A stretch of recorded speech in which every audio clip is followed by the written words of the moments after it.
Hello, ఈరోజు పాలకూర fry చేస్తున్నాను. దానికి గాను ఫస్ట్ పాలకూరని నీట్గా వాష్ చేసేసి చాప్ చేసి పెట్టుకున్నాను.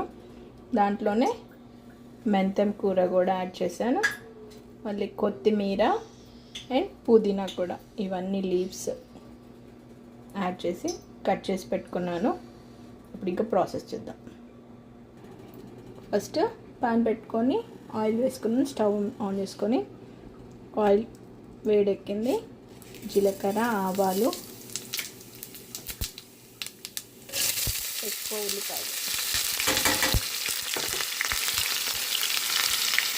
దీంట్లో కొత్తిమీర కూడా కట్ చేసి కరివేపాకు కూడా కట్ చేసి పెట్టుకున్నాను, చిన్నగా చాప్ చేసి తీసేయకుండా.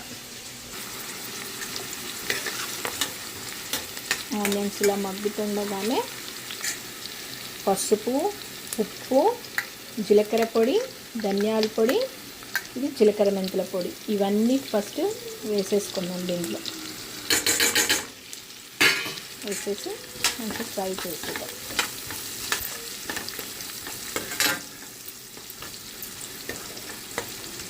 ఇది మంచి మగ్గిన తర్వాత ఇలా అల్లం వెల్లుల్లి పేస్ట్ వేద్దాం.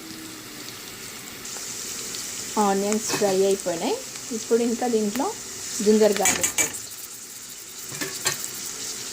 వేసేసి ఇది పచ్చి వాసన పోయేంత వరకు కలిపేసుకోవాలి.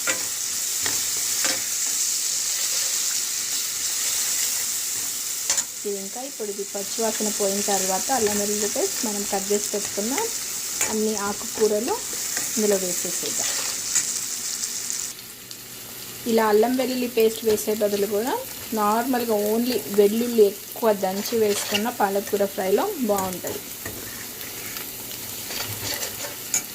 అండ్ నేను ఈరోజు కారం వేసి చేస్తున్నాను పాలకూర ఫ్రై. యాక్చువల్గా పచ్చిమిర్చి, ఓన్లీ పచ్చిమిర్చి కారంతో చేసేస్తే దీంట్లోనే ఇప్పుడు ఈ ఆనియన్స్తో పాటు పచ్చిమిర్చి పేస్ట్ కట్ చేసేసుకొని వేసుకుంటాను. నేను ఈరోజు ఎర్ర కారం వేస్తున్నాను, ఎండు కారం. ఇంక ఇప్పుడు దీంట్లో పాలకూర వేద్దాం.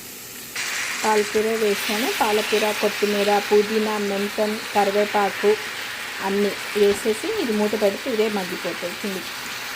చూడండి, కలిపేయగానే మగ్గిపోయింది. ఇప్పుడు మూత పెట్టుకొని ఉడకనిద్దాం. పాలకూర ఉడికింది. ఇప్పుడు దీంట్లో కారం, గరం మసాలా, కొద్దిగా పెప్పర్ పొడి వేసి కలిపేసుకొని మూత పెట్టుకున్నాం.